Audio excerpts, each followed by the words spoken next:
Today's objective is we will be able to find the missing side of a parallelogram. We're going to build on what we did or what we worked on yesterday. So if at any point you need to stop and just look back at yesterday's lesson, make sure you do that. It's a great introduction into how we would get to this point. Like always, if you're able to print the lesson, fantastic. If not, that's totally fine. Just use that piece of blank paper, fold it into 4 equal pieces so you have room for 8 questions on the front and back. Remembering our 2 rules of everyone tracks, so pausing and rewinding, and then everyone tries. Every single question does have an answer today. Let's go ahead and let's go ahead and just get started with our first question on our Do Now. Our Do Now says the following: the area of the parallelogram is 21 square units. Find the length of the missing height. Again, the area of the parallelogram is 21 square units. Find the length of the missing height. So we have our parallelogram. What is this height going to be? What is the number going to be there? Make sure you do write your answer as a complete sentence down here in the space. So for example, the length of the missing height is blank, and you're going to go ahead and write it there. Remember, you do not have to have the correct answer. That is totally okay, but take as much time as you need to have something written there, and it has to be a complete sentence. Again, real focus today on complete sentences and writing in those complete sentences.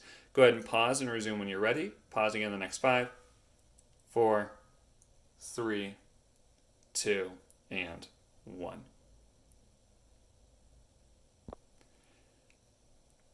So let's go ahead and take a look at this. I just went ahead and drew it on a different side here, or just a different area. So if you want to redraw it, you totally can. That's all right. I'm just doing this so it's a little easier to look at. So if we look here, first off, we remember that yesterday's lesson we learned that area, our formula is area is going to be the base times the height. Okay, so all we need to do is figure out if we know our area, what is the base and what is the height, right? And some of that information is already given. So for example, we know the area is 21 square units, right? We know it's 21. So I'm just going to go ahead and write the number 21 under here. So we have 21 is equal to, and let's look at our base and our height and just write those numbers down. So our base is down here. It doesn't have a number here, but we know opposite sides of a parallelogram are equal. We talked about that quite a bit this year. So that means if this side is 7, so is this side. So our base is just 7. So we have 21 is equal to 7 times what number? So this is really the only thing that we need to solve for at this point, is 21 is equal to base times, 7 times what? Right? So again, just with basic math facts, we know that 7 times 3 would give us 21. So I'm just going to go ahead and write a 3 in here. And that's our answer. It's that easy. This 5 is just extra information. You don't even need to use it. They're just trying to confuse you here. So our height is 3. We don't have any units here, so we would just write that the length of the missing height is 3 units. And this is our final answer. That's it. Let's go ahead and do one more just to make sure that we fully get that. I'm going to go ahead and get set up here. This question says the area of the parallelogram is 30 square units. Find the length of the missing height. So if we look here, even though it goes left to right, they still labeled as height, so we're just going to call it the height. And we know this side over here is 5. So remembering again that the area is equal to the base times the height. I'm just going to go ahead and write on here for now. So I'm going to rewrite that formula. Area is equal to base times our height. So we know the area is 30 square units. So we're just going to write a 30 there is equal to the base, right?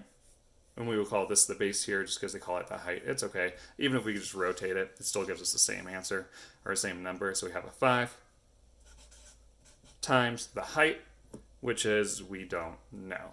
So just figuring out 5 times what number is going to give us that 30. Here we would go ahead and say that it's 5 times 6 is going to give us that 30. So our answer is just 6 units.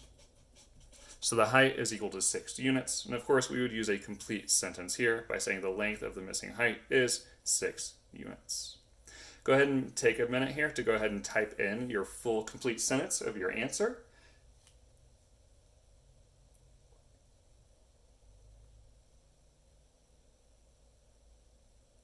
And then we're just going to go ahead and look at question 1. Question 1, you are going to start on your own and you'll solve that. And then you'll come back together, resume the video just to check your answer. So here, question 1, it says the area of the parallelogram is 30 square units. Find the length of the missing height. So we need this height. We know what the base is going to be. Again, remembering that area equals base times height.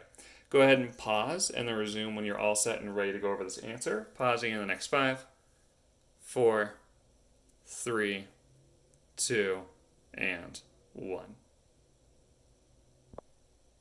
At this point, you've already had as much time as you need to go ahead and write an answer down. Let's go ahead and just walk through how we would solve this. So starting off, like always, that our area is equal to the base times the height. Here, we know the area already. The area is 30 units, so I'm just going to write a 30 there. And we have our base times our height. So our base over here, they give it to us, is going to be 6 times the height, which we don't know yet. Again, 6 times what number is going to give us that 30? 6 times 5 gives us 30, so our answer is 5 units. And that's it. So you would write the length of the missing height is 5 units. You guys know how to get a hold of me. This was a pretty quick lesson. I'm definitely, if you have questions, reach out to me, let me know, so that way I can help you and you can make sure that you understand this. Tomorrow we're going to be building on it, so please, please, please reach out if you do have questions. Otherwise, I will see you guys tomorrow. Have a great rest of your day.